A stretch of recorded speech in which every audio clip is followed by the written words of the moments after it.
আবারও চলে গেলাম খুবই সুন্দর একটি জায়গায়। হ্যালো এভরিওয়ান, আসসালামু আলাইকুম। কেমন আছো বন্ধুরা?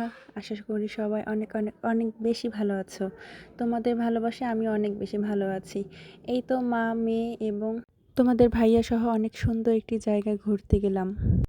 আপনারা যারা আমাকে চেনেন তারা তো জানেনই আমি ঘুরতে আগ থেকে ভীষণ রকম পছন্দ করি এবং জীবনসঙ্গী পেয়েছি একদম মনের মতো। সেও ঘুরতে খুবই পছন্দ করে। আমরা টোনাটুনি ঠিক করেছি প্রতি শুক্রবারে ঘুরতে যাব সুন্দর সুন্দর জায়গায়, চিলমারি এবং চিলমারির বাহিরে। আর তোমাদেরকে সুন্দর সুন্দর ভিডিও উপহার দিব। কি বলো বন্ধুরা? আজকে যে সুন্দর জায়গাটার মধ্যে তোমাদের ভাই আমাকে নিয়ে যাবে আমি ভাবতেই পারিনি যে চিলমারির মধ্যে এত সুন্দর জায়গা রয়েছে। আমি তো একদমই অবাক। দেখো কাঠের ব্রিজ কত সুন্দর লাগছে, তাই না? এই কাঠের ব্রিজগুলো কিন্তু অনেক ঐতিহ্যবাহী, তাই না? খুবই কম গ্রামগঞ্জে এখন দেখা যায় এই কাঠের ব্রিজগুলো, আর গ্রামের মধ্যে কাঠের ব্রিজগুলো খুবই সুন্দর একটি জায়গা এবং খুব সুন্দর একটি দৃশ্য তুলে ধরে, তাই না? এই কাঠের ব্রিজ কে কে দেখেছো অবশ্যই কমেন্টে জানাবা। আমার তো খুবই ভালো লাগে।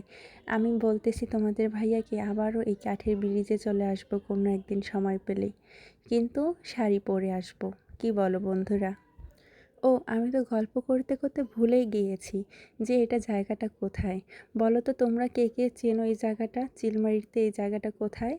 আচ্ছা আমি বলে দিচ্ছি। এটা হচ্ছে পাত্রখাতা, কাশিমবাজার পাত্রখাতা বড় ব্রিজ, কাঠের ব্রিজ আর কি। তারপর রাস্তার পাশ থেকে একটি জবা ফুলের গাছ থেকে জবা ফুল ছিঁড়ে নিয়েছি।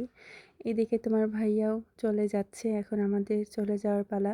এটা নেক্সট ভিডিও নিয়ে খুবই তাড়াতাড়ি আসবো। তারপর আমরা কোথায় চলে গেলাম ঘুরতে, নেক্সট ভিডিও দেখতে অবশ্যই পাশে থেকো। সবাই ভালো থেকো, সুস্থ থেকো, আমাদের জন্য দোয়া করো বেশি বেশি করে। আসসালামু আলাইকুম, আল্লাহ হাফেজ।